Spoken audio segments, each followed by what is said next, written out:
TVR Parlemen, tentu kita sudah sering mendengar kata ASEAN.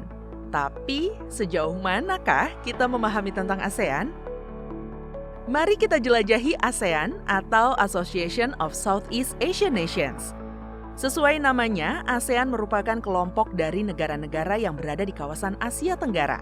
Ada 10 negara yang termasuk dalam wilayah ini, dan seluruhnya merupakan anggota ASEAN. Dengan pendiri awalnya pada tahun 1967 oleh Thailand, Indonesia, Filipina, Singapura, dan Malaysia, keanggotaan ASEAN meluas mencakup Brunei Darussalam, Vietnam, Laos, Myanmar, dan Kamboja pada akhir 90-an. Dibentuknya ASEAN tentu untuk meningkatkan kerjasama antar negara anggotanya dalam bidang ekonomi, politik, maupun sosial untuk memperkuat posisinya di kancah global. Tidak hanya berhenti pada negara di Asia Tenggara, ASEAN juga menjalin hubungan dengan mitra di luar kawasan. Pada tahun 2000, ASEAN mendatangi perjanjian perdagangan bebas dengan berbagai negara di Asia dan Australia, lalu meluas hingga Amerika Serikat dan Uni Eropa. Dengan mencuatnya isu dan tantangan global, para pemimpin ASEAN pun meluncurkan pertemuan ASEAN Summit untuk menghadapi isu-isu aktual dan mencari solusinya. Saat ini, ASEAN dikenal dengan wilayah yang dinamis dan menjadi pusat pertumbuhan ekonomi dunia, bahkan menduduki posisi kelima di dunia.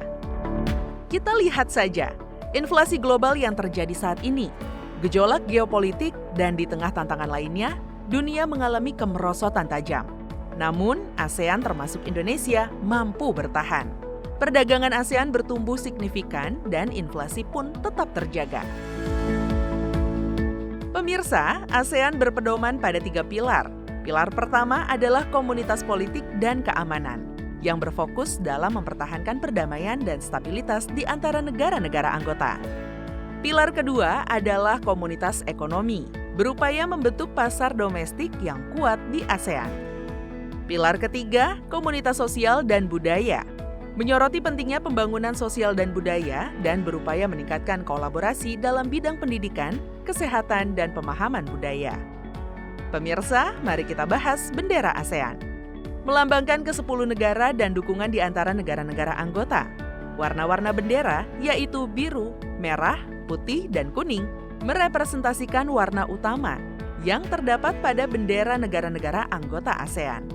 Biru melambangkan perdamaian dan stabilitas, merah merepresentasikan keberanian dan dinamisme, putih melambangkan kesucian, dan kuning melambangkan kemakmuran.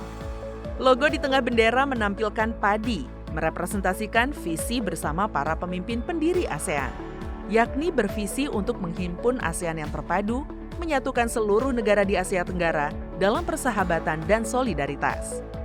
Bentuk lingkaran logo melambangkan kesatuan ASEAN, menyoroti kekuatan dan kolaborasi bersama antara negara-negara anggota.